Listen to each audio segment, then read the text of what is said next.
होली है ओके बुझाई इनका नाम अबूल है हाथ तो चालू होने की लात से ए हाथ है चालू ना हो लाते चालू किक मार के कोई लात कीक मार के कोई लात से अब भाई घर नया पर के बना देला मैंने सेल्फी सेल्फ से हाथ है चालू होता तो पहले लात ही चालू होता था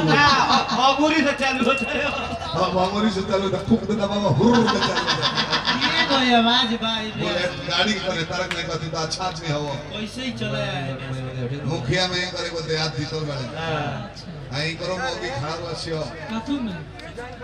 पंचायत समिति में सेक्सी पंचायत से को कहीं छाप चुनाव चिन्ह मिलर ला हम मोगी पर वोट मांग तो से बड़ा बेला उसकी गला पे चाचा काका भाई लोग ध्यान रखो को कहीं रख रही है लोग को एक बार झाड़ के मार दे नहीं निकल जाऊंगी बीच विजय खाली मोहर मारना है एक बार दो चार बार ना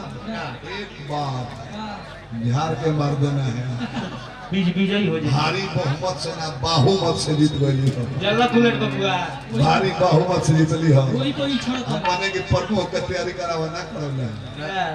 ये कोई ब्यास हो देखा तो देवता सिरके घर में लिखते थे का हां देखा था